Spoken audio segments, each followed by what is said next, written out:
they exert pressure on the alveolar sac. Hence what happens? This alveolar sac expands and generates some passage, and through that passage the oxygen molecules they course through and get into the blood capillaries that contain the blood and thus mixed into the blood and are loaded on hemoglobin, the protein, and protein, that protein hemoglobin is fond of or always in need of oxygen molecules, turns into hemoglobin, goes to the cells, leaves the oxygen there, right, and while it takes the oxygen from these lungs to the cells, it is known as oxyhemoglobin, right. But from these cells, this hemoglobin doesn't comes bare-handed or empty. While returning inside this cell, because of respiration, lot of carbon dioxide is produced. That carbon dioxide gets laden on those hemoglobin molecules, and at that time the returning hemoglobin towards the lungs is known as carbaminohemoglobin, right, carbaminohemoglobin. So carbon dioxide gets loaded on this hemoglobin while returning from the cell and again released here, and thus it is pushed out. So what enters into our nose is air, what comes out is CO2, H2O. Water molecules come out and carbon dioxide molecules come out of our nose. What enters into our nose is, right, but I have told you that these oxygen molecules are pulled inside. Who pulls them? How this pulling work take place, right? You see, this is another lung. This is another lung. We have a pair of lungs in our body, and this is our trunk. Here you have the ribs. You have read about the skeletal system in your, and you see here we have the ribs. Just below these ribs there is a thick membrane, thick skin that partitions upper half of our body from the lower half. There is a partition. If this is the cylinder, it is partitioned with a thick membrane, right. So there is a partition, the upper half and lower half of our this trunk, right. Upper half, this upper half, this hollow where we have the lungs, heart and liver, then stomach, all these are there in the upper heart. This upper half is known as thoracic cavity. This upper half, this portion, this one is thoracic, and below this membrane is known as, this cavity is known as abdominal cavity. Cavity means hollow, right. So what happens, here you have the membrane, right, and this membrane just moves up and down. So when it goes downwards in this full system, this is a closed system, only this passage from outside. So when it goes downwards, this membrane goes downwards, right. So when it goes downwards, you may have the coat in your house or that belt woven coat, and when you stand there in the middle, what happens? It goes downwards. Similarly, this goes downwards and takes this shape. This thick membrane goes downwards. Name of this thick membrane is diaphragm. D-I-A-P-H-R-A-G-M. The name of this thick membrane is diaphragm. When this goes downwards, this wall of, this is not wall, this pleural membrane expands. This alveolar sac expands. So when they expand, they create a vacuum, and only opening is this one. So what happens? When they expand, because of this movement, they need more volume increases, air rushes into. That is called inhalation. So in inhalation, that is the air going in is diaphragm going downwards. After that, again it will not become static here. This will take another shape and this will come like this. So this membrane goes upward, downward, like this it keeps on moving. Clear? So because of this movement, what happens? Because of this movement, up and down movement, what happens?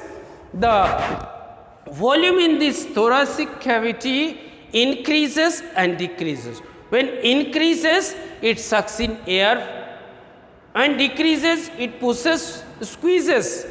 You know, you squeeze that toothpaste tube, you press from bottom and the tube comes out. Similarly, this volume is squeezed by this much volume is reduced. When it goes upward, this much of volume is reduced in this thoracic cavity, and this much of air in the inside these lungs is squeezed out, that is exhalation, right. So this is a physical process, inhalation and exhalation. You must know the differences between inhalation and exhalation. I will tell you. Inhalation means pulling the air inside of our thoracic cavity in the lungs, right. Exhalation means whatever carbon dioxide and water vapor molecules are present in these lungs, they are pushed out, is exhalation.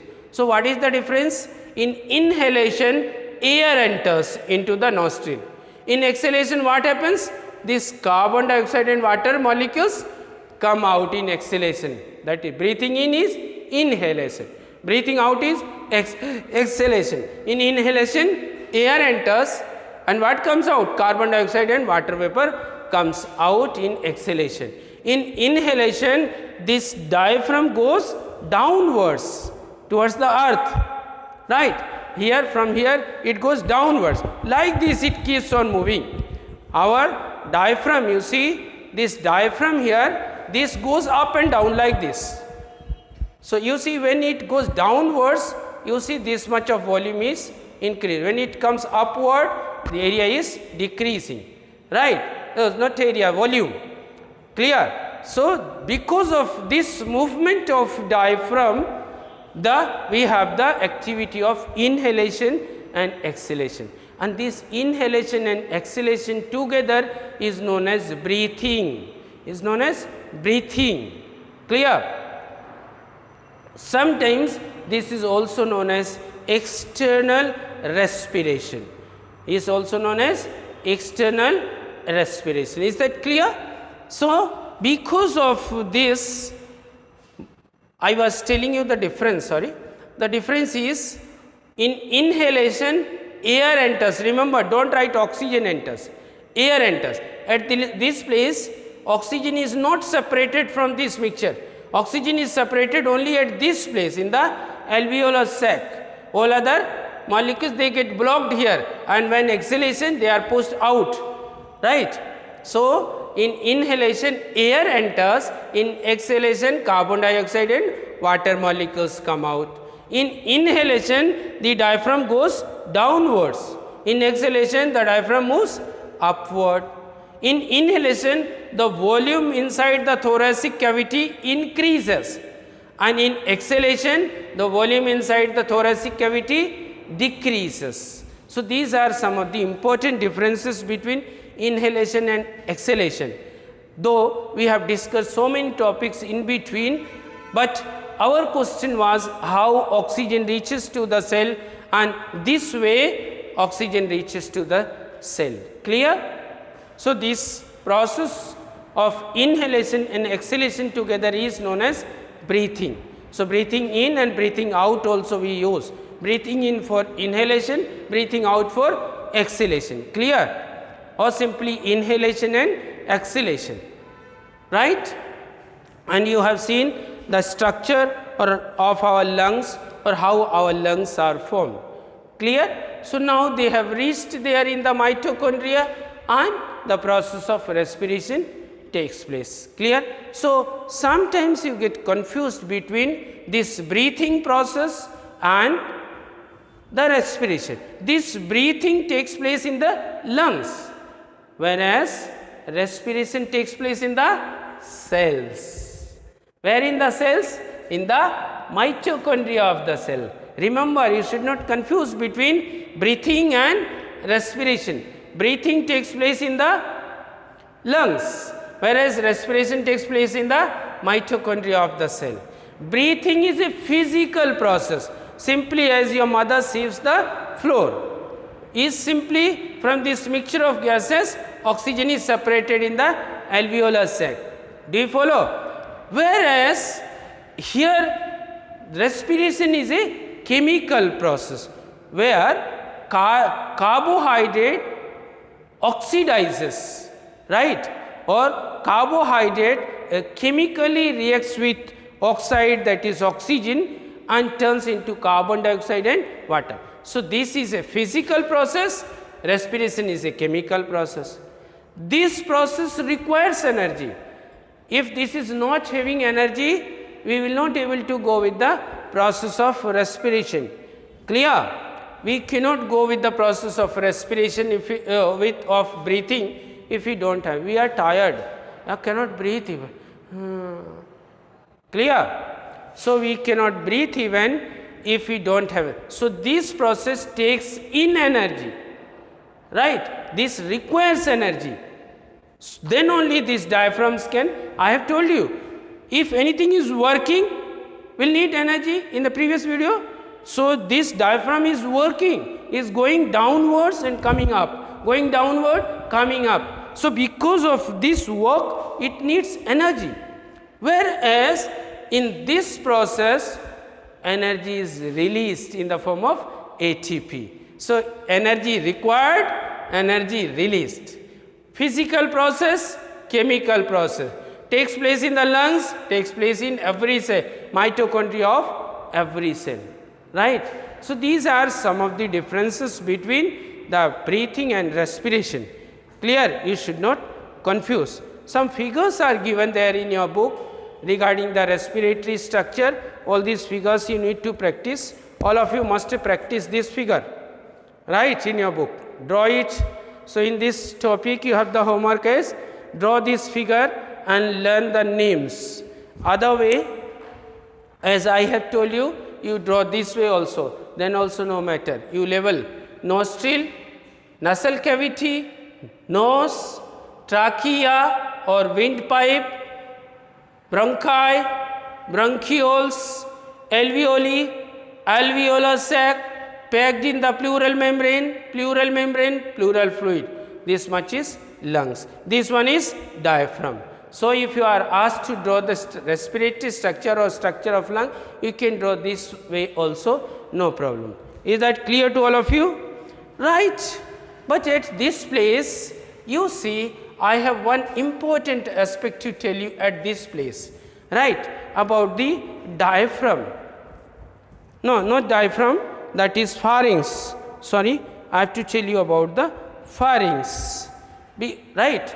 So I will rub this, and one important aspect in this lesson, let me tell you for the sake of your knowledge, though it is not much required for your examination, but you should know that. That is important. You should have the knowledge of this system.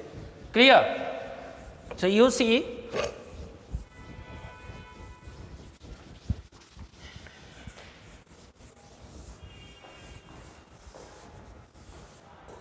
you may have seen many times that the roads cross each other. Suppose this is one road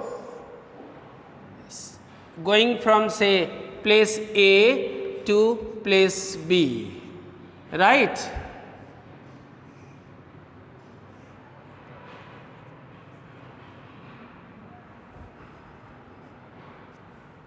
This is a road that goes from place A to B and you are going in this car, your car.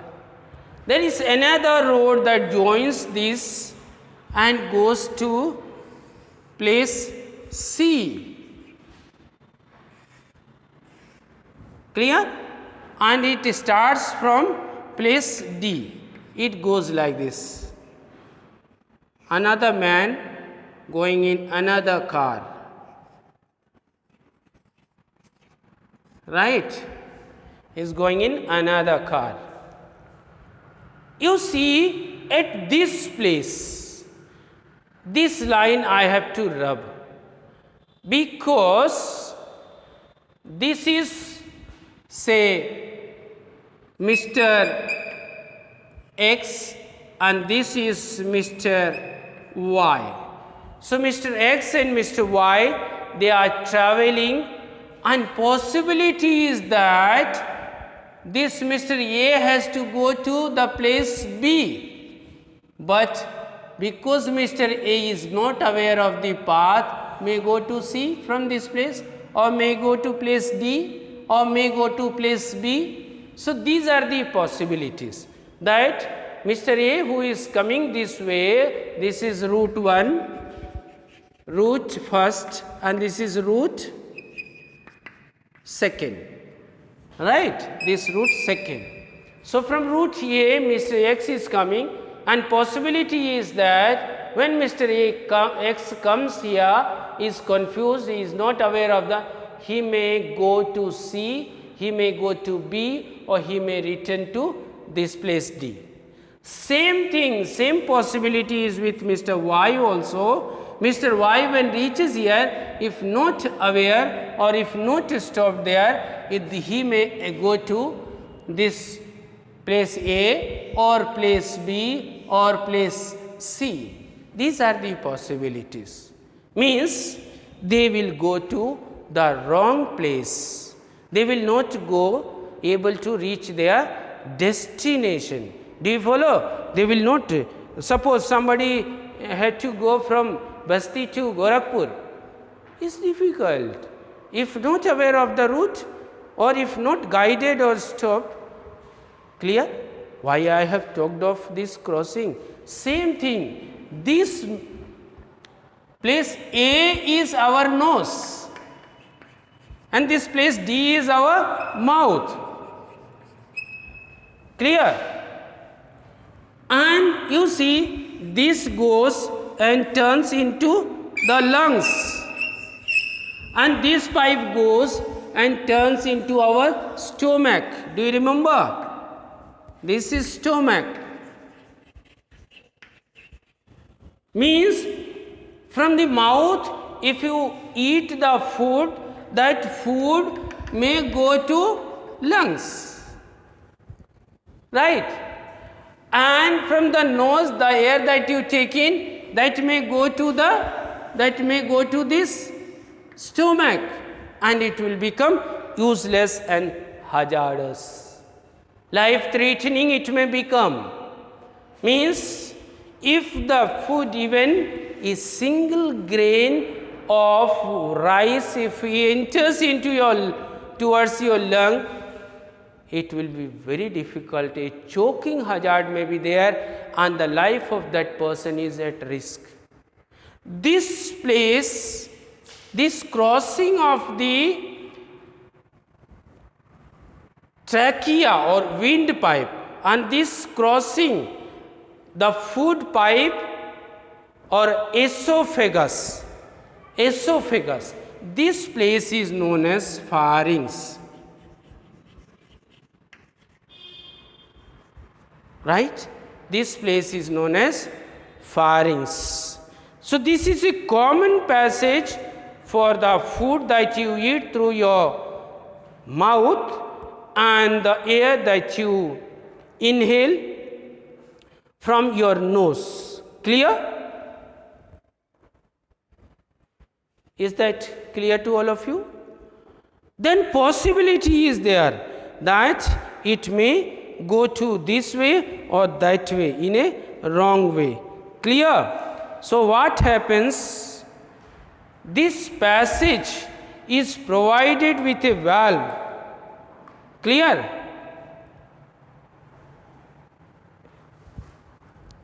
This passage is provided with a valve at the lower side of this crossing. So, suppose this is the crossing and you have a valve here. Valve means a lid like structure. Like this, a circular sheet like structure is provided at this place. When this air from the nose, not at this place, at this place, lower side, right? This air from the nose has to go to this lungs. This comes here at this place and blocks this passage. As you are sometimes stopped at the railway crossings, the level crossings, where the road and rail track cross. So, you have the gate man is there to close and open that gate. When the rail train comes on the rails, then you are, if you are in a road vehicle, you are stopped there. So, what happens when the nose inhales the air, this valve like lid like structure stops this passage, right? And no, it will be at this place, stops this passage here and it directly goes in the lungs. And when the food is taken, then this valve comes here at this place and this is allowed to go. Clear? This place, this valve is known as epiglottis. Epiglottis. And this junction where it is located is known as larynx. Pharynx is the crossing. At the bottom it is larynx that provides only one way when breathing, means if you are inhaling air, then what will happen? The passage through this stomach will be blocked like this. Like this it will be blocked and the air will go to the lungs. Clear? And when you are taking the food, this food should not come into the lungs. This valve like structure closes this path and this goes, the food goes into the stomach. The lower part of this pharynx is known as larynx and this valve like structure is known as epiglottis. You should have knowledge of this, right? So, this is the way how our respiratory structures work and we get energy for our body to function. Clear? Is that clear to all of you? So, I will conclude this video at this place. You have important topics that you must learn in this. What is respiration? Then differences between inhalation and exhalation. Then what is ATP? And then how many kilocalories of energy is produced after respiration. Then differences between breathing and respiration, I have already told you. Then these respiratory structures,